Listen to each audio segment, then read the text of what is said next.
Qəhrəmanlar unudulmur.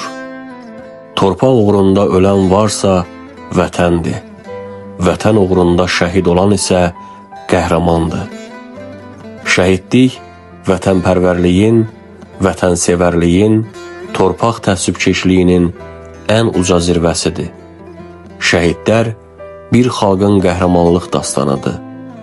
Zəncirləri qıran, zülmləri yarıb keçən, millətini işıqlı sabaha aparan müqəddəs ruhlardır şəhidlər. Şəhidlik zirvəsinə ucalmaq hər kəsə nəsib olmur. Yaxşı bilirik ki, zaman-zaman əsrarəngiz təbiətinə, zəngin yeraltı və yerüstü sərvətlərinə görə doğma vətənimiz xarici düşmənlərin daim diqqət mərkəzində durmuşdur. Onun müdafiəsi naminə uğrunda canlarını fəda etmiş, bayatılaşmış, dastana dönmüş vətən fədailəri var.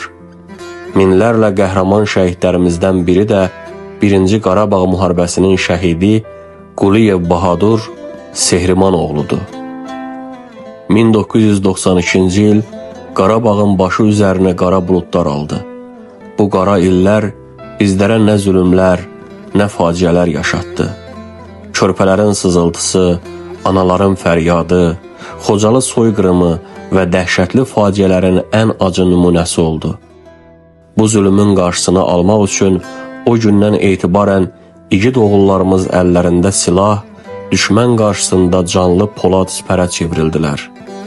Bu cür qəhrəman oğullardan biri də qəhrəman şəhidimiz, cəsur döyüşçü Bahadur olmuşdur.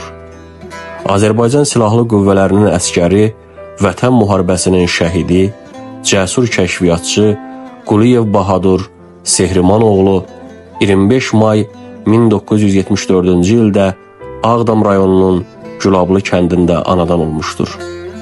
31.05.1984-cü ildə Ağdam rayonunun Qurban Pirimov adına Gülablı kənd orta məktəbini bitirmişdir. Atası Rusiya vətəndaşı olduğu üçün orta təhsilini bitirdikdən sonra ailəsi ilə birlikdə Rusiyanın Volqograd vilayətinə köçürlər. İşğaldan öncə Bahadurgil ailədə 6 uşaq olmuşdur. 5 qardaş və 1 bacı. Bahadur ailənin 3-cü övladı idi. Bahadurun hərbi xidmətə marağı çox böyük olmuşdur. Digər qardaşları kimi Bahadur da Rusiya ordusuna çağırılır və Kazan şəhərində 1 ay hərbi xidmət keçir. Lakin o, Rusiya ordusunda xidmət etməkdən imtina edərək Azərbaycana gəlməyi tələb edir. Həmin dövrlərdə Azərbaycanda ermənilər tərəfindən elan olunmamış müharibə başlamışdı. Bahadurun bu qərarından xəbər tutan atası ona 2 qardaşın Azərbaycan ordusundadır, sən isə bizimlə qal deyir. Lakin Bahadur təkidlə bildirir, yox, mən Azərbaycana getməliyəm.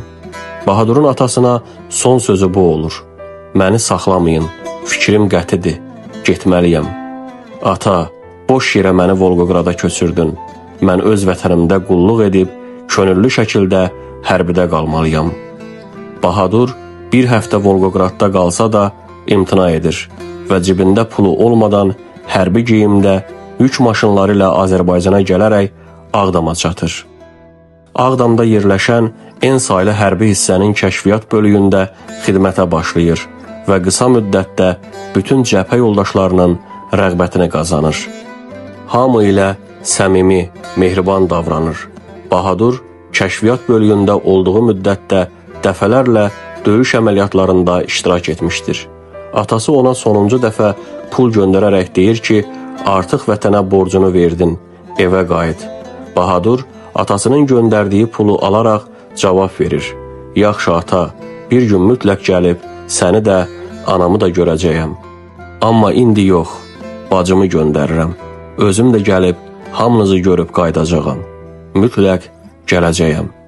17 aprel 1995-ci ildə en saylı hərbi hissənin komandiri düşmənin əsas mövqələrindən dəqiq məlumatın gətirilməsi tapşırığını verir.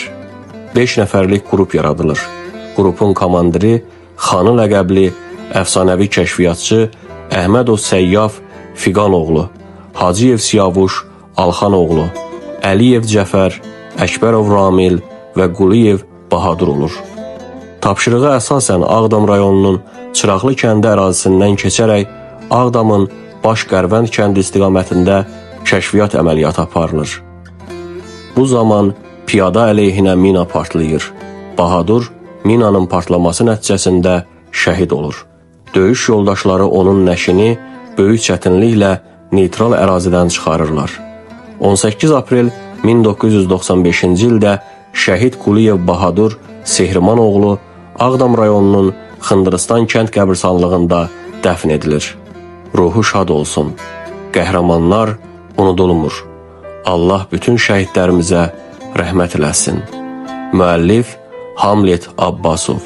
Sosial Dövlət naminə İctimai Birliyin Mətbuat Xidmətinin rəhbəri, Həkəri qəzetinin xüsusi müxbiri, Qızıl Qələm media mükafatçısı, Qarabağ Azərbaycandır medalının mükafatçısı.